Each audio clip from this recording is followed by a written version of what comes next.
Hello everyone, good afternoon. આજે આપણે English 21th topic conjunction જોવાનું છે. Very easy and very useful conjunction. ઉભય બે અન્વય જોડવું. ઉભય અન્વય એટલે કે જોડવું, બે વસ્તુને જોડવું.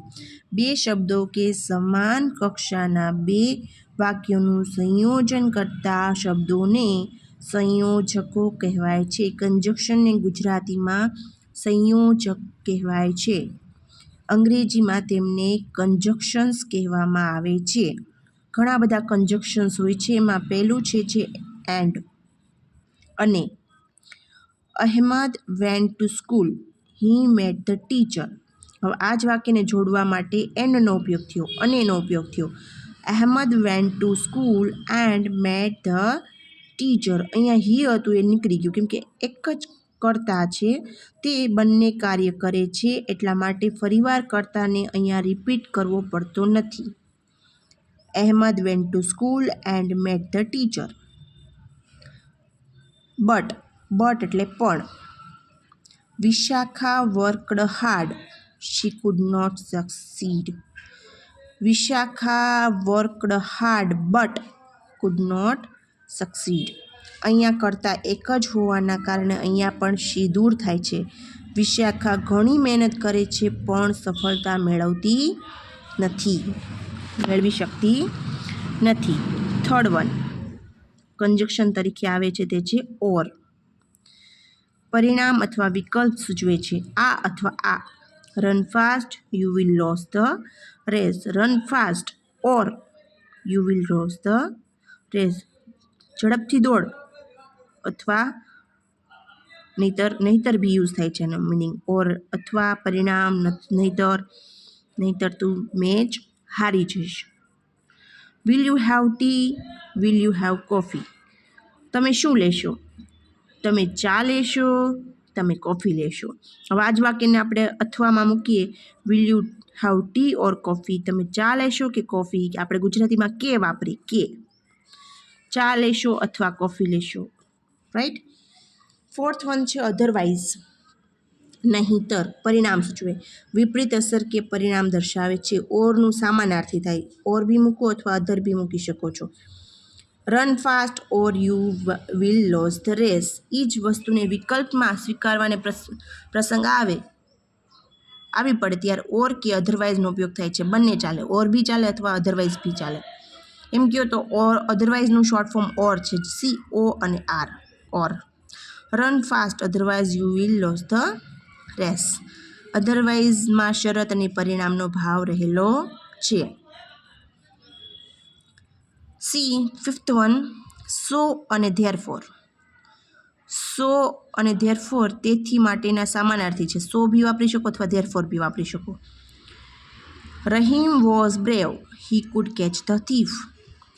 Rahim was brave, so he could catch the thief. આમાં કરતાં એમ નામ રહે છે, કરતાં દૂર થતો નથી. રહીમ બહાદુર છે, તેથી તેણે ચોરને પકડી શક્યો. હવે એ જ વાક્યને ધેરફોરથી મૂકો તો બી સેમ જ છે. Rahim was brave, therefore he could catch the thief.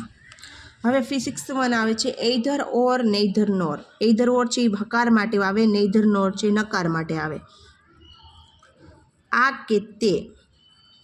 પેલું, give me a book, give me a magazine. Give me either a book or a magazine.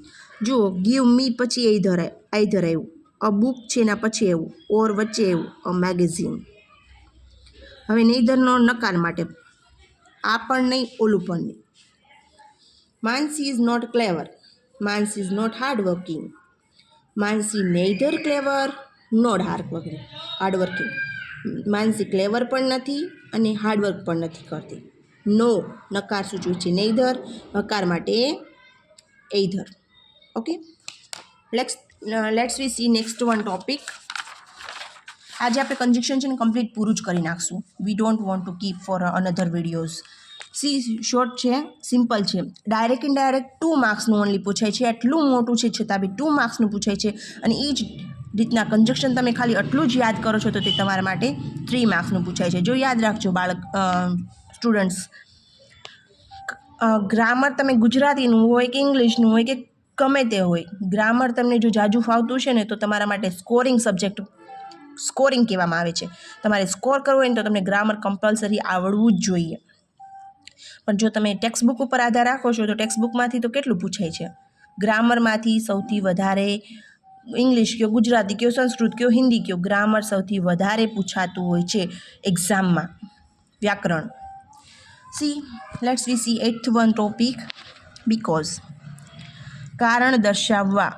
સામાન્ય રીતે વાય દ્વારા કોઈ પરિસ્થિતિના સંદર્ભમાં પ્રશ્ન પૂછવામાં આવે ત્યારે બીકોઝ દ્વારા તે પરિસ્થિતિજન્ય કારણ દર્શાવાય છે. Examples: why are you late? Answer: because I missed the bus. જ્યારે વાયથી પ્રશ્ન પૂછવામાં આવે છે ત્યારે એને આન્સર રૂપે બીકોઝથી જવાબ અપાય છે. કારણ કે, થ્રુ, કેમ મોડો પડ્યો એમ. તો કે કેમ કે હું બસ ચૂકી ગયો હતો. કેમ કે આપણે ગુજરાતીમાં કેમ કે યુઝ કરીએ છીએ. 9th one, so that. જેથી ક્રિયાનો હેતુ, પર્પઝ ઓફ ધ એક્શન સ્પષ્ટ કરે છે. I will give you a pen so that you can write nicely.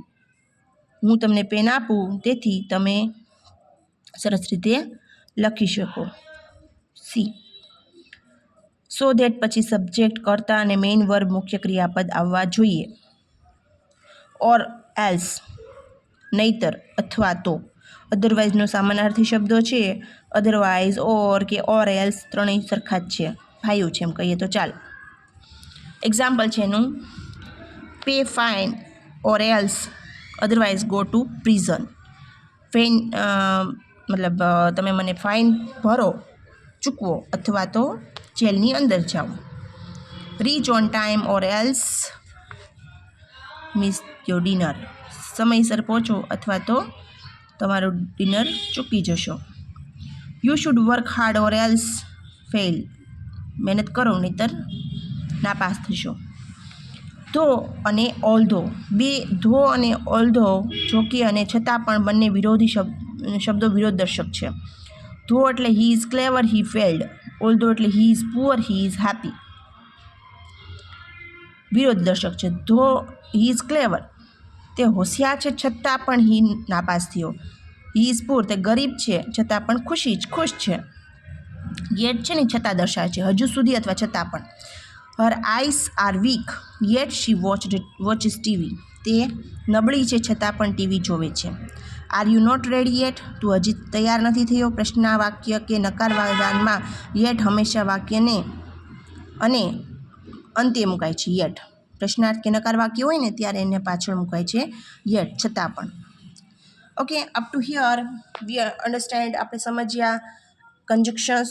અને હવે એના એક્ઝામ ઓરિએન્ટેડ એક્સરસાઇઝ જોઈએ છીએ. ક્વેશ્ચન 47 to 49 કન્જક્શન માટે હોય છે. 3 માર્ક્સનું હોય છે. ઓલ ક્વેશ્ચન્સ આર કમ્પલસરી, બધા કરવાના જ હોય છે.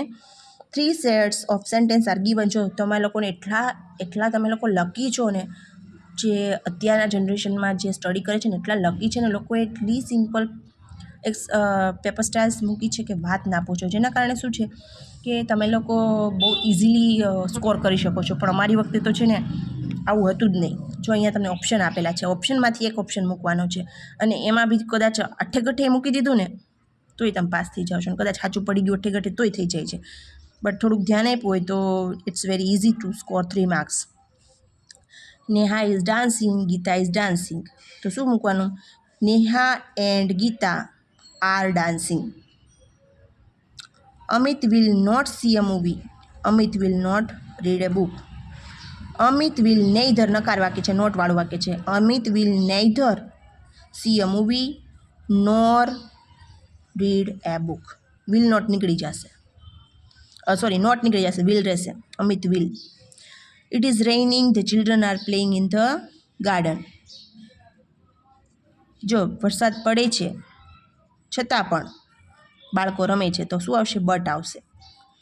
It is raining but the childrens are playing in the garden.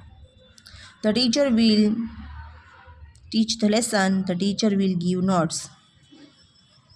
Teacher શીખવે છે અને ટીચર છે લખવા નોટ્સ પણ આપે છે. ઓકે, અને આવશે તો આવી રીતના કન્જક્શન હોય છે, એને જોઈન્ટ કરીને તમારા સેન્ટેન્સને ફરીવાર રાઇટ કરવાનું હોય છે. So up to here 3 marks score કરવા માટે બહુ બેસ્ટ ટોપિક છે. Up to here for next video we will see another topic, 22 topic. Till then, bye bye, see you, thank you, and subscribe our channel for more another exciting videos. Bye bye.